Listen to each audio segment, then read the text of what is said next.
Don't forget to like and subscribe. Ladies and gentlemen, grab your popcorn, adjust your headphones, and prepare to meet the mastermind who orchestrates the chaos behind your favorite animated shows and video games. Our guest is a voiceover director and casting wizard, an all-around creative genius. He's the guy pulling the vocal puppet strings and who's probably heard more voices in his head than most of us combined. And somehow he manages to keep them all organized. Now, Ed's journey into the world of voice direction reads like a Hollywood blockbuster, minus the explosions, but let's keep all the drama. He launched his career fresh out of college, rubbing shoulders with the best in the business, working on projects like The Wire, Chappelle Show, and even the chaos of Tony and Tina's wedding. Not a bad way to kick off her career. Now, from there, he tackled everything from Broadway to major films, and now he's the director behind some of the most exciting animated and video games out there. Think Far Cry 4 and Rainbow Six Siege. If you've ever played these games and thought, wow, those voices are intense, you got Ed to thank for that. And he's making sure that your adrenaline stays firmly in the red zone. He's had long-standing relationships with heavyweights like Nickelodeon, Disney, Pixar. Now, whether he's making you laugh with animated hijinks or helping you survive the apocalypse, he does it all with the same care, dedication, and extra dash of fun. I mean, this is the man who has casted over 500 commercials for brands like Coke, Lexus, and Google. So not only does he bring character to life, but he's probably sold you a soda while doing it. But wait, Ed has directed over 200 audiobook, novels, textbooks, picture books, you name it, he's probably directed it. And I'm not talking about your average audiobook. Ed brings stories to life with a one-man symphony of sound, adding depth, emotion, and a pinch of that signature Ed Lewis flair. He's been nominated for a Daytime Emmy. That's right, folks, a Daytime Emmy. As if Ubisoft and EA weren't enough to keep him busy, Ed somehow found the time to sneak into your living room and directed the voices behind shows like Nella the Princess Knight and Pinkalicious and Petterific. Whether you've caught his name in the credits of some of the mind-bending thrillers like Rollerball or Secret Window, or maybe watching the heartwarming Charm, The Princess and the Frog, or the unforgettable Up, it doesn't stop there. Ed's been behind the wild worlds of twisted timelines of Sammy and Raj, Bossy Bear, Bug Diaries, and the oh-so-adorable Wonder Pets. And let's not forget the serious gamer cred, Watch Dogs 2, Rainbow Six Siege. Yep, he's played a hand in all of that as well. And not to forget his Canadian project, Sango Mini Friends. Well, you've got Ed to thank for that too. He's directed goofy kids animations, adrenaline-pumping video games, commercial campaigns, and more. But Ed approaches each project with the same care, humor, and dare I say it, magic. Now, with a resume longer than your shopping receipt, and trust me, each line is gold. Please join me in welcoming the amazing Ed Lewis. Well, Ed, thank you so much for your time and welcome. thank you for having me. I need to bring you with me everywhere I go. Like, can you just introduce me, like, even when I walk into a restaurant or something? Because that's really great. Thank you. Yeah, always with Very the extra thorough. cheese on garlic bread, please. Thank you for having me, Christopher. I really appreciate it. This is fabulous, Ed. I really appreciate you being here. Now, Ed, you graduated school with a BFA, and Yes, I you did. you spent some time on stage, but you didn't really pursue acting. You came into casting and directing. Why didn't you go onto the silver screen more? Why not the stage? So yes, you're right. I got my BFA from the University of Michigan. So obviously it's a performance based curriculum. But the stuff I was doing kind of outside, like the extracurricular stuff, I was directing and producing. I ran the student run theater company known as Basement Arts, and so we were putting on something like 15, 20 different plays a semester, and I was producing them, directing them frequently. Doing building sets sets and designing lights, everything like you do when you're in college. And so when I moved out to New York, I moved out to New York right after graduation with a bunch of my friends who graduated with the BFA as well, and they all wanted to be performers, and I just was like, I don't think that's for me. I think I want to do something behind the scenes, and I didn't know exactly what that meant, but I was very fortunate enough to land a job with the casting director Pat McCorkle pretty much within a year or so out of college, and that's really what got me started in casting. And once I saw what casting was and the ability that casting directors have to affect the performance during auditions and help the whole outlook of the show based on who's chosen, like I that's when I was like, okay, yeah, I like that. It didn't hurt that my very first Saturday of work I met Arthur Miller. That was pretty nice. I started on a Monday and then had to work that Saturday and met Arthur Miller and Patrick Stewart in the same day. So I was like, I think maybe I like this. It's neat how you said, we started off at the program or basement arts where you were helping other people put on shows, producing and directing them, which is fabulous. And when you went into New York, you actually worked for the nonprofit organization Mint Theater, I did. I worked right? for the Mint Theater Company first. Yep. Hmm. So this is like a really interesting career, and it's a really interesting chapter where you go from basement arts, where you were helping people put on shows, directing, building sets, and all this other stuff, to the nonprofit Mint Theater in New York. So what was it like working in that environment? I know we're always talking about wearing multiple hats, but you went from wearing 100 hats, building sets and directing and producing at basement arts, to wearing just as many hats, if not more, at Mint Theater. Yes, yes, I did. I did. In Mint Theater at the time, it was just the artistic director, Jonathan Bank, and myself. So I was his assistant. And so, yeah, like we had to do everything. I worked the box office and I did publicity and I did research and I painted the bathroom. So it was actually quite seamless in that sense that like it was exactly what I wanted to be doing. It was very similar to what I was doing in college. So I loved it. It was great. Like I said, I got fortunate. At the time I was working, 40, 50 hours and not really getting paid like I was working 40, 50 hours. So I was very fortunate to land the job at the casting office, Pat McCorkle Casting. And that's what got me into this. But yeah, my time at the Mint was a lot of fun. Just working on shoestrings and just making it work. How important do you think that is? And I shouldn't say how important it is. It's more of you had the opportunity to kind of work with these nonprofit organizations, community theater-esque scenarios, to kind of get that hands-on training and in the field training, paid shoestrings and pennies, of course. Do you believe that those opportunities and those moments in the career have really built a different foundation for you over someone who graduated and went to work right away? Yeah, without a doubt. I think yes, absolutely. Yeah, I mean, I feel like very frequently I'm using skills that I had there because, one of the things about casting is you got to throw things together very last minute frequently, and that happened, in theater all the time. So yeah, I absolutely think that helps me, and I think about that sort of stuff, at least weekly, if not daily. I love that. And I think a lot of people misjudge, I'll use the term community theater and nonprofit organizations because, you want to get paid for your work, you want to get paid, Of but course. you're getting the on hands training right away that's going to actually benefit you further than, here's your mentorship with someone who's in their way a little bit. That's right. That's right, for sure. Yes. Now, you started your career, we were casting film, we're casting TV, we're casting Yep. Broadway, we're Hmm. casting all these productions. What are some of the biggest differences that you can share with us from a casting standpoint on these three different mediums? Um, that's a great question, and the truth of the matter is the skills are the same. The actors will be a little different from medium to medium, but the skills are still the same. It's to talk to the producers and directors, understand what they want about the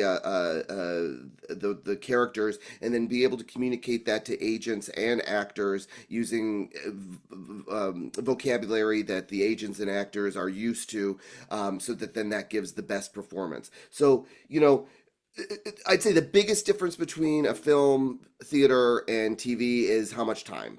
Like when you're working on episodic television, an hour-long show, you get 8 days generally to shoot. So every 8 days, you have a new script. You got to keep casting all the time.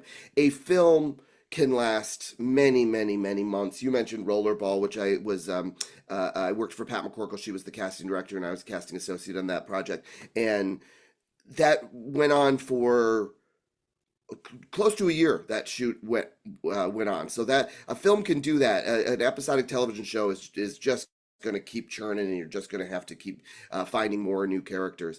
Um, and then I would say Broadway is, or plays in general, are also slower because you have more time to find it. You got what, 6, 8 weeks to rehearse and stuff like that. So the search can probably be longer and deeper when it comes to films and theater than episodic television. But of course, a pilot for television that also can take quite some time and be very, very thorough. I worked at Fox Broadcasting Company. I was the East Coast casting coordinator there, so we worked on a lot of pilots then, and we have to put a big master list of like every single person considered for this role, every single person considered for this role, when they auditioned, whether they were available or not available, or they passed. And so when you're on a pilot, that list can easily stretch to 1,500, 2,000 names per role easily.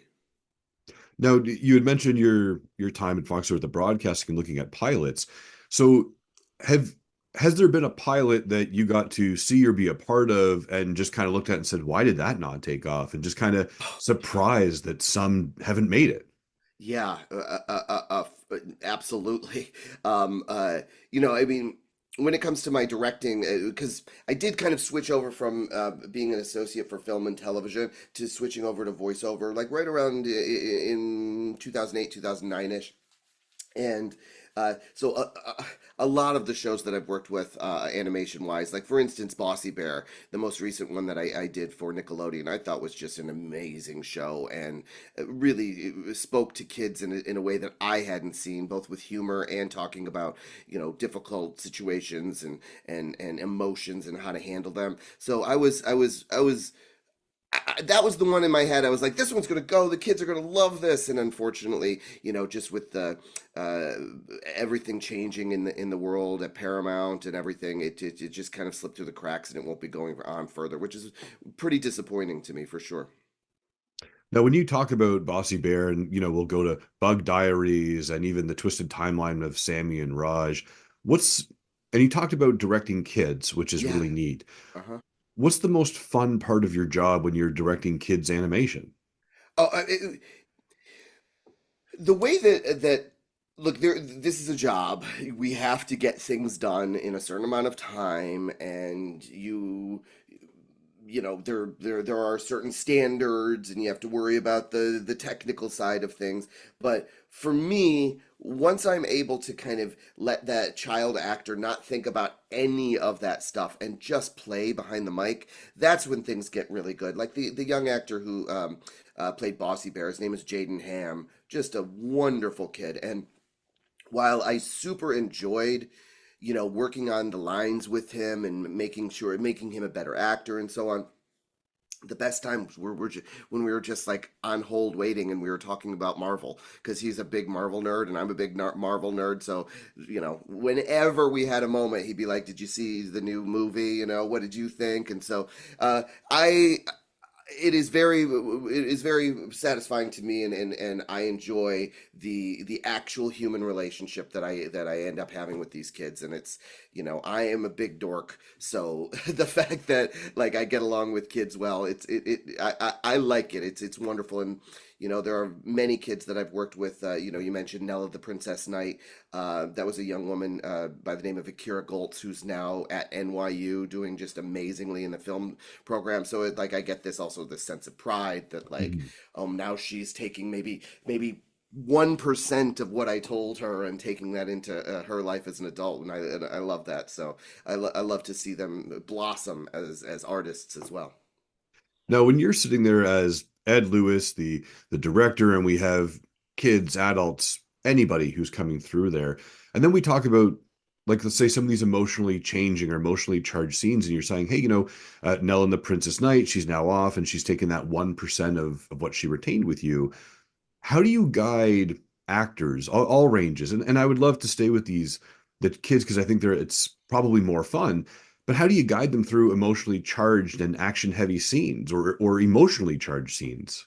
Well, one thing I've always been grateful for that the scripts that I've worked on have had a wonderful arc, meaning that we're not coming in on day one and trying to get like the most deep performances. We're going to have time to really grow, and so that's something that has helped a great deal. I think of a project I did called Hero Hotel, which was a scripted podcast for Pinna. Pinna is Slate's children's podcast operation, and Hero Hotel was about a young boy, about 12 years old, who goes and spends the summer working at his grandmother's hotel for superheroes. Super goofy, fun, but the lead character, Chet, he starts out very, afraid of his own shadow and stuff, and over the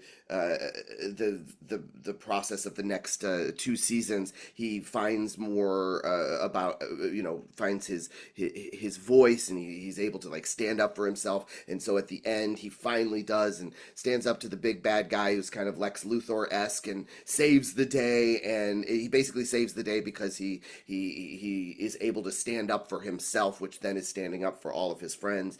And that was not something that we did in one day. That was something that the young actor Jared was able to build over 2 seasons, which, Mhm. one season Jared and I were probably in the studio together, I'm going to guess,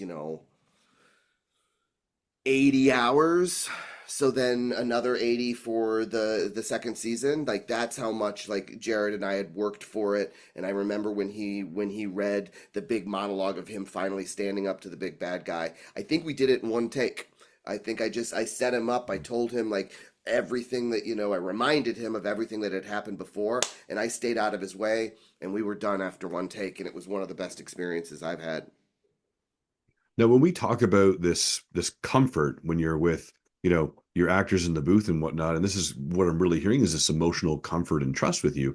How do you build that so quickly to ensure that the performer can give their best performance or just have that, I'm going to go with blind trust and blind comfortable with you?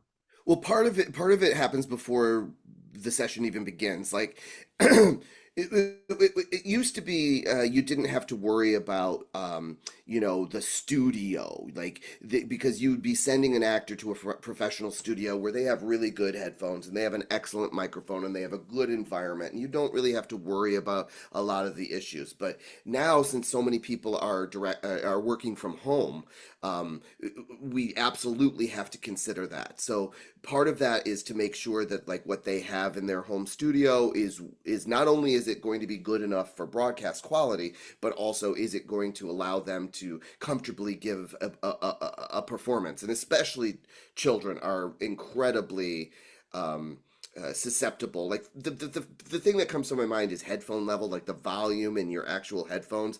A lot of people will crank it way up, and that actually what that does is because human beings aren't. We don't actually hear our voices through our ears. We hear our voices, resonating around through our skulls. It's odd, and so what ends up happening is that people, especially kids, will start to talk like this because they're trying to like lower the volume in their headphones.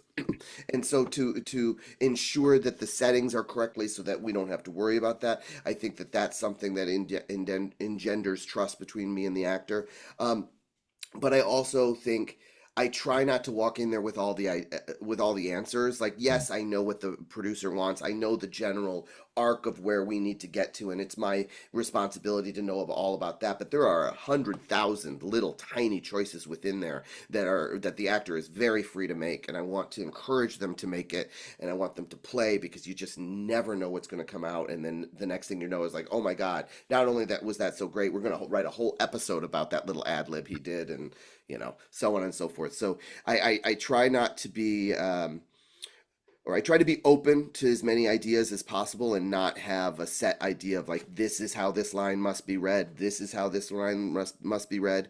There are exceptions, of course, punchlines. Sometimes there's like one way to read the punchline, but for the most part, there's just so many places that an actor can play, and I want that, and I know that that's what actors want as well. They want to be able to feel free, and so I try to engender that in my sessions.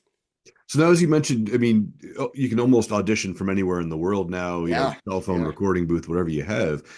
How much, I mean, I'll say how much weight do you place on a technical quality of an audition when you're receiving it? I mean, does the quality distract you from the audition ever? If you're like, oh, this guy's too new. He did it on a cell phone driving with the window open versus, Yeah. you know, Yeah. So first off, if sometimes we are auditioning for something that we know we want the actors to come into to a professional studio for whatever reason, we don't want to work remotely, we want to work there. So if that's the case, and I'm listening to auditions, the fact that something might be roomy or just like less than perfect is not as big of a deal. Although it gets to a point, yes, if you're going to be like recording in your car driving down the street with the windows open, that's not going to work. But if it's just maybe a little bit poppy or a little bit, like I said, roomy or something like that, that's not going to really affect whether you get the job that that we're planning to do in a studio. However, if we put out the breakdown and we say that we are willing to work remotely, then essentially when you are auditioning, you're auditioning not only yourself but also your home studio. So yes, mhm. they need to hear that and make sure that it's good enough for broadcast quality. So people who are doing these auditions from home with, broadcast quality from their, cell phones, if you will, or from their home studio, whichever they may have, they're not going to know, right? They're not going to sit there and say, "Is this broadcast quality? Do I have to go into a booth?" So, what are some kind of tips that you would say? Hey, here's if you're not sure, this is what you need to look for. Yeah, well, the biggest thing when it comes, you're essentially asking like how do you make the best sounding home studio? Yeah, you put out the breakdown. Hey, we're gonna make sure you have a home studio, or if you can't, don't have a home studio, Hmm. go into town or whatever the case may be. But someone who's new to voice overing will say, "Hey, I'm recording it on my cell phone. I don't know what my technical specs are. I don't know if this is good enough." How would they learn that information? That's a great question. There'll definitely be some forums and stuff probably on Reddit. It's a very large conversation to get into here, but I will give a quick overview that the first thing you need to do is think about where you are going to record. A lot of people think like, oh, the best place is the bathroom because I sound so good like when I sing in the bathroom, but that's not the case. That room is too live. Your voice is bouncing off the hard walls and the microphone is hitting it out, and so you're getting all sorts of echo and stuff. So that is not what you want. You really want to get into a small soft room, which so usually a closet is the best place to do it. Like most people who like make their own home studio without buying like a whole whisper room or something, they're doing it in their closet and maybe putting up a little bit of foam on the side to make it even deader. Um, Now, what's nice is that your phone has gotten powerful enough now to handle audio. However, the speaker on a phone is not quite good enough. Sorry, not the speaker. The microphone on the phone is not quite good enough. So you would need to make sure that you have a decent enough mic. This is a Rode USB. I myself I don't record voiceover, but I like to have a really nice mic in front of me. This is kind of the highest end of a USB mic, so it plugs directly into my computer. But generally speaking, you do want to have another step up from like a USB. Like you want an XLR mic. That's the general standard connection of microphones. But then what that means is that you need something to power it, which is known as an interface. So you need at least two pieces of hardware. It is not something that like I would say somebody should run out and invest in. The first thing, if you're like interested in getting into this sort of thing, the first thing is to take some classes. That's going to be your first thing, and then the person that you work with the classes would be somebody who would definitely help you out, which is actually something also that I do. I teach class. I also teach like private coaching as well, so I will share that with your listeners. But it's a tough thing to do on your own, and I would definitely consult a professional before because you could easily spend a couple $1,000s on this and then realize, oh my gosh, I spent the wrong couple $1,000s. Mhm. So yeah, that's my thought. So when we're talking about these technical aspects, and then we're going to jump right into the performances here.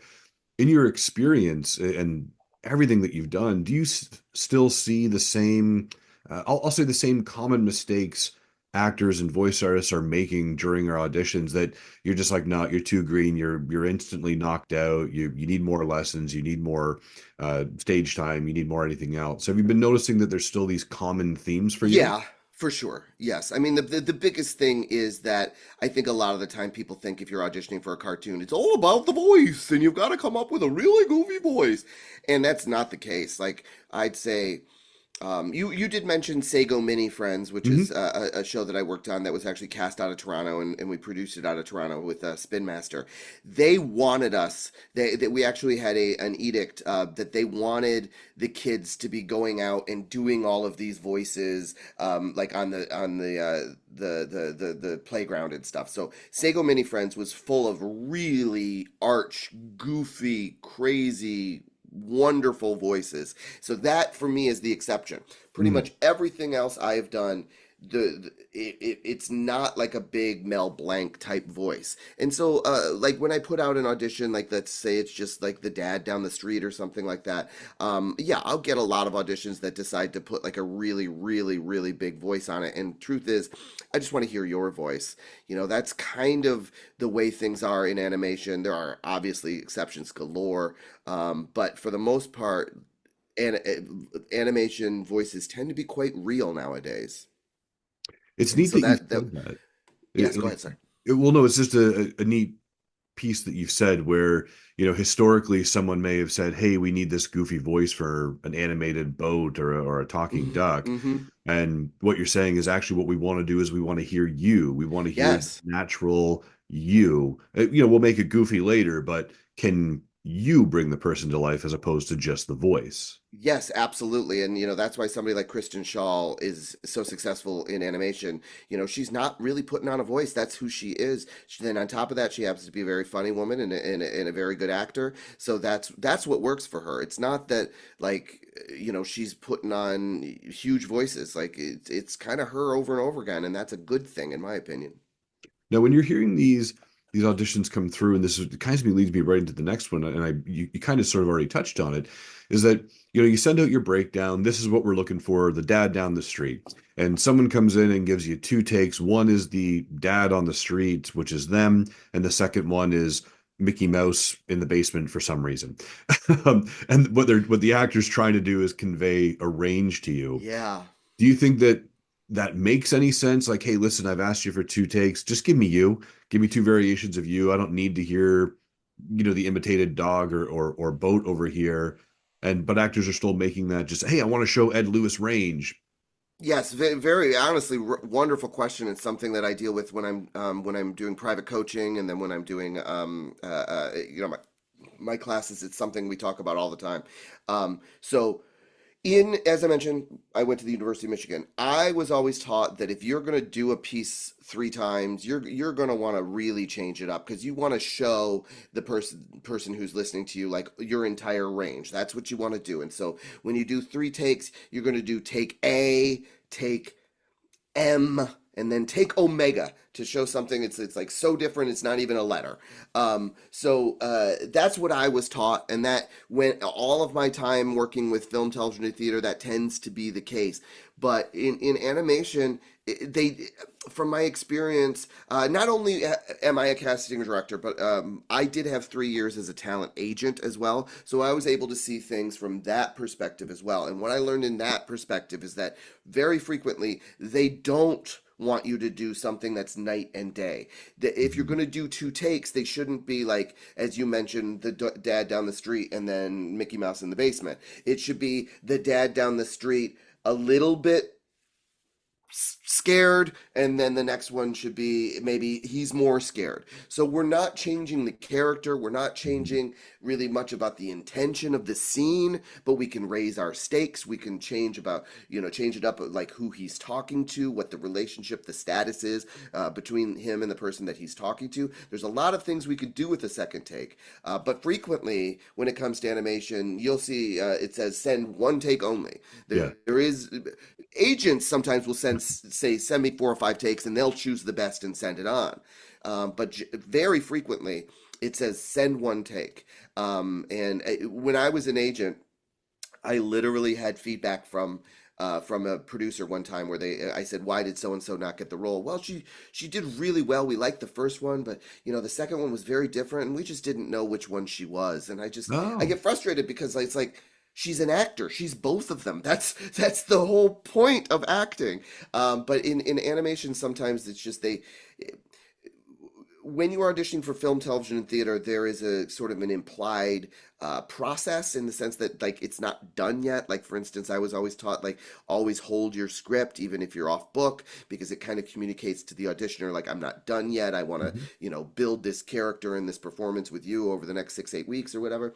But here, when you are auditioning for for animation and also for commercials, a lot of voiceover in general, like you are saying, this is what I will do on the day of the booking. So when your A take and your B take are super, super different, sometimes they're just like, well, which one are you going to do? Um, Look, there are exceptions. I'm sure people are watching this saying like, "Oh, I remember this one thing where they asked me to do." Yes, of course. When you are in the breakdown given specific example or a specific instruction to do one take like this and the second take like this, obviously do that. If you're in a callback and you go one direction and they take you another direction, obviously do that. But most of the auditions people are going to get are just them alone in a room, and you've got to take your best swing at things. And sometimes doing too much will muddle down a really good first choice you may have had. So it's this interesting piece, and my question for you on this is going to be when we look at doing animation and we're submitting these voiceover roles, um, and unless the breakdown says slate and then go into it, do you Hmm. believe that it's probably best to, the casting director is hitting play on their end? Is it better to say, "Hi, it's Christopher Power. I'm reading for Tuggy the Tugboat," or just go into Tuggy the Tugboat and do a tail slate? I that's going to come down to like my I guess personal preferences as a casting director and the generalities I saw when I was an agent. Generally speaking, it's a front slate. Generally speaking, um, and my personal opinion is that you can put a little "hi, how you doing" or something like that on there, but you don't want to. You don't need to slate too much. Like for instance, I don't think unless asked otherwise you should slate the character. I don't think you should slate like where you are located or anything. I think a slate should just be your name, and unless otherwise instructed by the breakdown or something. But if you have no instructions, a front slate slating your name and but doing it as though you're introducing yourself at a party like, hey, how you Yeah. doing? Ed Lewis. It's a lot of the time people like, especially because in theater school, like the only time maybe you ever slated your name was like maybe you're up on stage and for like a chorus call and they're like, number 12, please step forward, and I say Ed Lewis. That's not this kind of slate. This is like, hey, how you doing? Ed Lewis. I just want to hear who you are, connect with you really quickly. And I do think slates are I know that there are some casting directors who have started to not use them, but right now it's still a thing that you should throw on there, in my opinion. It's neat because when you talk about the slate and then we talk about being you and we talk about the character, I guess when you're hearing someone slate for the first, "Hi, Christopher Power reading for Tuggy the Tugboat," and then I go into Tuggy the Tugboat and it's not this voice that you're hearing. Are you ever like, "Ooh, wait a minute, who is this guy?" No, I don't mind that. In fact, I think that you should not slate in character. I believe you Hmm. should slate in tone. So, like, if the Turkey the Tugboat's voice is like this, I'm not going to say, "Hi, Ed Lewis." I would say, I would say something like, "Hi, Ed Lewis. Hi, I'm Tuggy the Tugboat," and blah blah blah. So that's me. I think slating in character is too much, but you should always slate in tone because you don't want to do something like Ed Lewis. Hi, I'm Tuggy the Tugboat. Like they need to sort of match. I feel there's By going to the be a way, new show. we're pitching Tuggy the Tugboat to somebody. I'm Nickelodeon's gonna hear from us.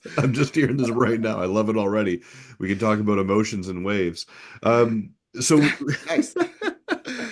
out of your entire experience, I mean, we look at audiobooks, we look at animation, film, television, stage. And even some of your, pardon my terminology here, but the closed captioning that you do for hearing impaired on some of the multimedia If background. I may, it's actually it's not closed captioning that I work on. It's audio description for the blind. So it's actually it's very performance based, and it's essentially like the company that I work for, Bridge Multimedia out of New York City.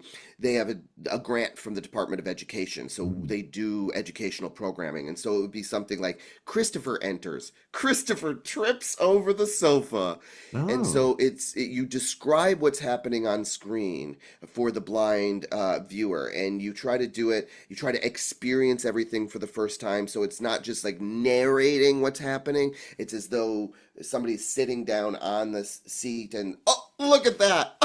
And now that happened, and enjoying it with the blind viewer. So that's specifically what I do. Forgive me for interrupting. No, not at all. And I appreciate the correction. Again, I wasn't 100% sure on the terminology there. But when we look at all of those different mediums, if you had to Hmm. say, I'm only going to be doing one moving forward, as of tomorrow, I can only do one of these, Yeah, which one would it be? animation. I love that.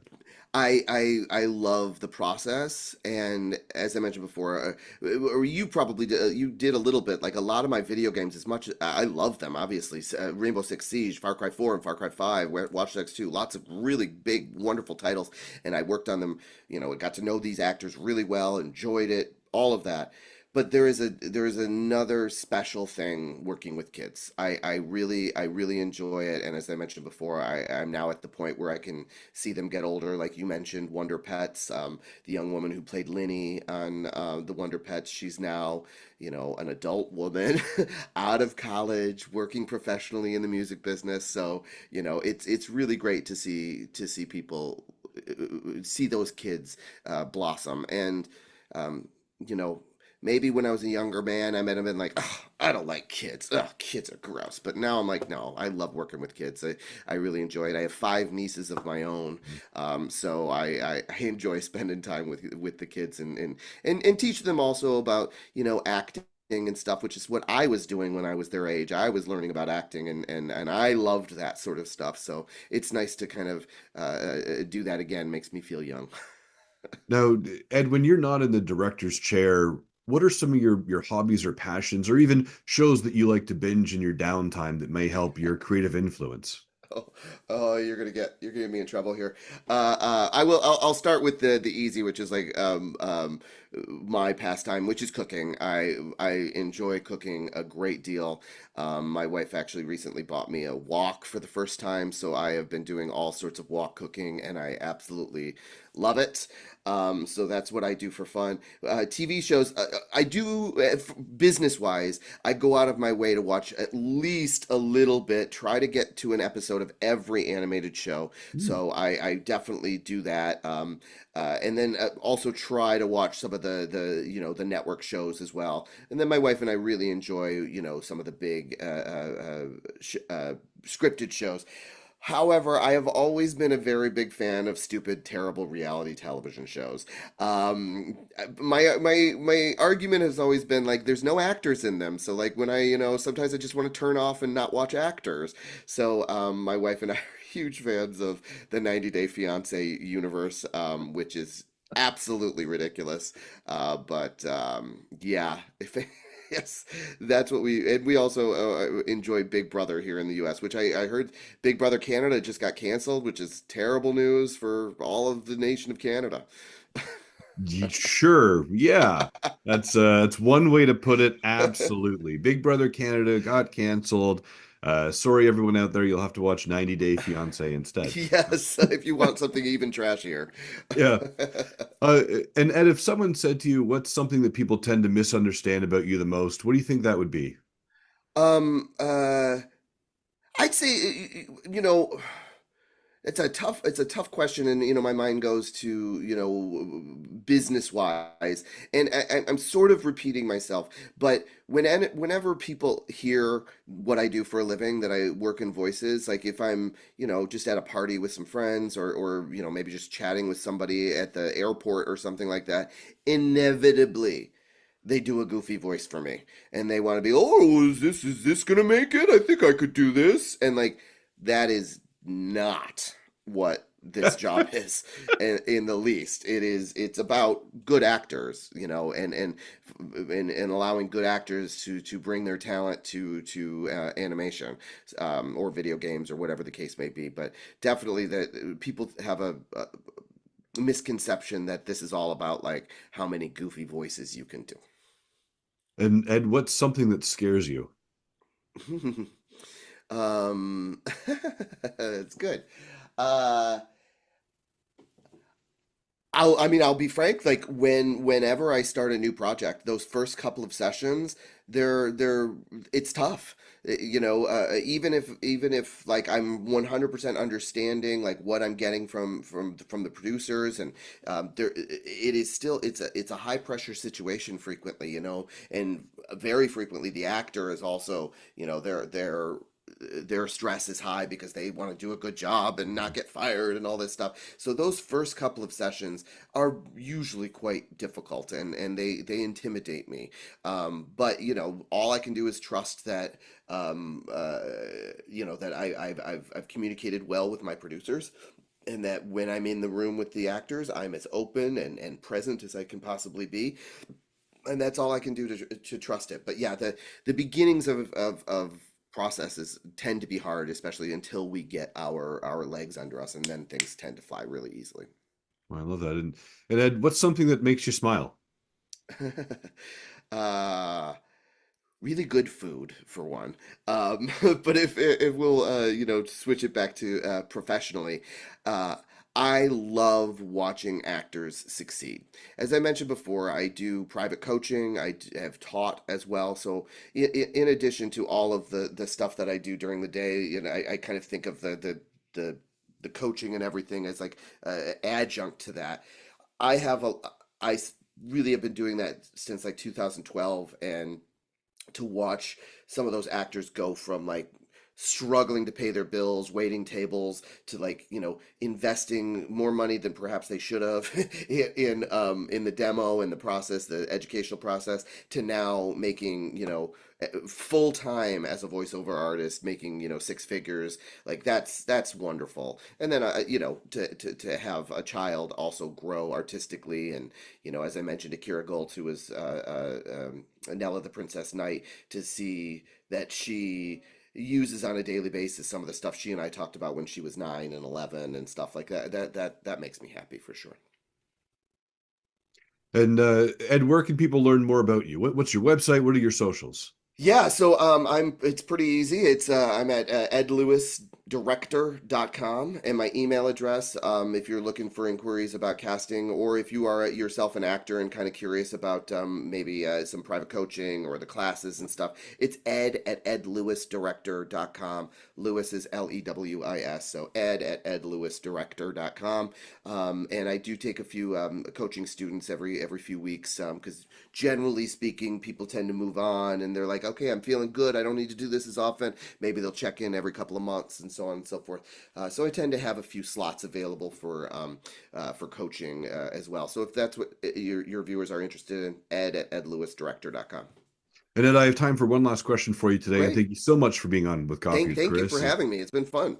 I forgot my coffee though. I was going to make coffee and I That's the forgot. next question I was going to ask for you. When you're grabbing that cup of coffee, what do you drink? Oh my gosh, now you're really going to out me. I am a decaf guy. Ah, I drink decaf coffee. Yes, I enjoy the taste of coffee. Love it. Have it most days. But yes, I'm a decaf guy. I've never liked caffeine since I was like a kid, and so I stay away from it. A couple of times ago that I went to visit my family in Michigan, um, uh, my, my aunt was like, "Would you like some coffee?" And I was like, "Well, I only drink decaf." And she's like, "I think we got some decaf." I was like, "Great." So she brings me one. It was delicious. She's like, "You want another one?" I was like, "Yeah, sure. I'll have another one. Great." And then as I left, like I started sweating, I started getting shaky. I think she might have given me the double caffeine instead of the no caffeine. So I try to stay away from it. But love the taste of coffee for sure. And it's by the way, it's black with just a splash of milk. That's the way I drink it. oh, I love that. And as I said for you, that was the last question I had for you today on Coffee with Chris. Everyone out there, Google Ed Lewis, get to his website, take some lessons, learn as much as you can, and Tuggy the Tugboat coming to Yes, Nickelodeon soon. for sure. Remember Star everyone Christopher to, Power. remember everyone to smile, to inspire, and have yourselves a fantastic day. Thank you again, Ed. This was amazing.